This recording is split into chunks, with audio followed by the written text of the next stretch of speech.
struggling to find any kind of offensive rhythm. They did a really good job of taking some things that we like to do and making it really, really hard. So we had to come up with other ways to get our points. And, I think we started pushing the ball up the floor a little bit more, So we got a couple of easy transition buckets, and I think that kind of got us a little bit of confidence. And then Crystal just made some huge shots where, that's what you need to do. We weren't going to get it just by passing, because they just weren't going to let us do that. So we needed somebody like that to step up and make shots, and then FISA does what FISA does. So I think those two just made sure that we were going to win the game. You talk about when all the time, and certainly with Crystal that was the case. But how about basically all of them? Yeah, you got to make a play. You got to make a play. Somebody. One person doesn't have to make every play, but you individually have to make a play. Whether it's you're going to get that rebound, or Lou's going to get that steal, or Kristen, is going to get that, that bucket. And if everybody's looking around for everybody else to do it, then it doesn't happen. So once you start taking it on, taking some responsibility, and they all did it, collectively, which was the best part. How proud are you of this team and just the grit they showed the last couple games? Yeah, especially tonight against a team that's really hot, playing really well, beating Tennessee and Maryland on the road. That's not the easiest thing in the world in a tournament. So for them to come in here and take away from us a lot of the stuff that we want to do, and for us still to find a way to win the game, it was more than just talent. It was more than, you're not going to win this time of the year with, sneaky coaching and great plays and, trick stuff. You're going to win because some guys just dig in and say, okay, I got to figure out a way. I know I'm tired. I know I played 40 minutes. I know, these guys are big and strong, and it's been a battle, but I got to find a way. And I was really proud of them because we did. Katie Lou just gets banged up every game. I know. It's like every time she cuts, every time she moves, it's I don't know. I don't know what you can say. The officials look at me like there's something wrong with me when I complain. But yeah, I would say she's probably going to be pretty sore tomorrow at practice. She might have the day off. I don't know, but that was a real struggle for her, no question. You guys emphasize the hustle plays. What's going through your mind when you see Kristen going flying over the table for the ball? Yeah, that's old school, man. That's we have a video where Shay does that and goes flying over the scores table, and that's what Kristen looked like today. It's a lot. That kid's a freshman. She's playing 40 minutes every game in the NCAA tournament and acting like, that's what I'm supposed to be doing.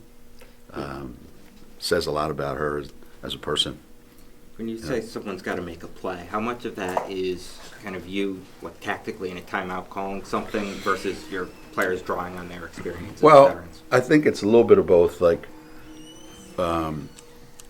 if we say the ball's going to be on this side, and then when we change sides of the floor, there's going to be an opening that you can drive a truck through, and you decide not to take it, that's bad coaching. But if we swing the ball and you catch it and you drive it through that huge opening, that's great coaching.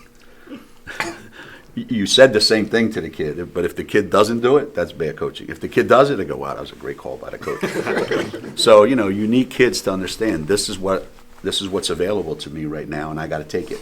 And that's in the fourth quarter, we did do that. Coach, can you talk about certain live in the second half, and then go back to the 1-3-1 press, and stagnating in offense? You think that was the big turnaround for you guys? Yeah, we didn't want them to play fast the whole game, because I didn't think we'd be able to keep up if we did that the whole game. But I think there came a point in the fourth quarter where they had gotten a little too comfortable with running their stuff.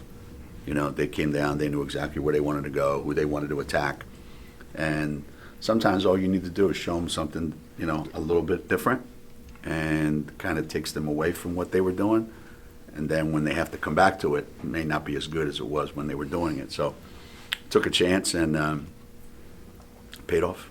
Geno, if he's at the next level, obviously what she's been doing for you has been everything well. She does everything well, and I feel like that may be part of why she's overlooked in some of those conversations. But when you think of her as what she will be at the next level, do you see a carrying tool? Do you see sort of a thing that is the dominant reason why she will be an excellent pro player?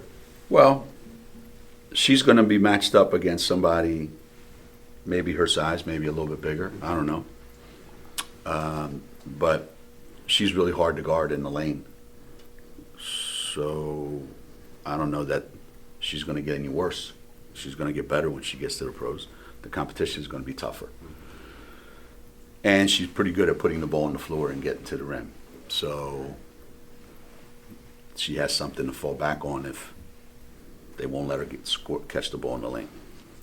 And she makes just enough jump shots from the perimeter that you have to go out and guard her. So she's got a little bit of everything for whatever the occasion calls for. So if she's on the right team, where they don't have a center that's clogging up the lane, then I think she's going to be great. If she gets on a team where they have one big guy who stands in the lane the whole game, then, Spies is not going to be able to do all the things that she does. But my guess is a team that's got a big guy like that won't draft Fisa, I hope. Coach, what do you think about the team's level of trust? It just seems so much different in that fourth quarter down the stretch, where like a lot of times, when it's coming down the stretch, you might force some shots, but at the end of the fourth quarter, you guys were making passes, finding good shots like you do for most of the game in the beginning. Yeah, we actually ran our stuff better in the fourth quarter than we did in the first quarter. That might have something to do with the fact that UCLA got tired, and they weren't denying as much. They weren't as physical. They weren't as aggressive as they were earlier in the game. So we stayed up. We kept our pace for the most part, and all we needed was a couple openings, and we took advantage of them, and that's it. That's it. We have time for one more. You said that 11 in a row to the Final Four shouldn't happen. And it's true in a lot of ways, but I feel like there's sort of a conflating of the Stewie years where everything was automatic with what came before, where there were challenges, where, as you know. Right. And I guess I wonder whether you think the last few years and even what's happening now will allow people to understand the magnitude of 11 and the magnitude of all that's happened and separating those two things. Yeah, I think when you win and you've had as much success as we've had, and people start to expect that on a regular basis, and then when you deliver on a regular basis, people think, well, then it must be easy because they keep delivering it. Until all of a sudden you don't, and people start to realize maybe it's not as easy as they made it look. So I think what happens when you don't win a championship the last 2 years is, one, the world became more normal. What are you going to do, win 6 in a row? Where does it end? And now you're supposed to win 8 in a row? So sometimes you have to come up short once, twice, 3 times, 4 times, who knows, to remind people this is hard. This is hard. We made it look real easy, but this is really, really hard. And you know how we know it's hard? Because nobody else has been able to do it. Because if it was as easy as you think it is, there'd be a lot of people doing this. That's the part that I think is lost sometimes.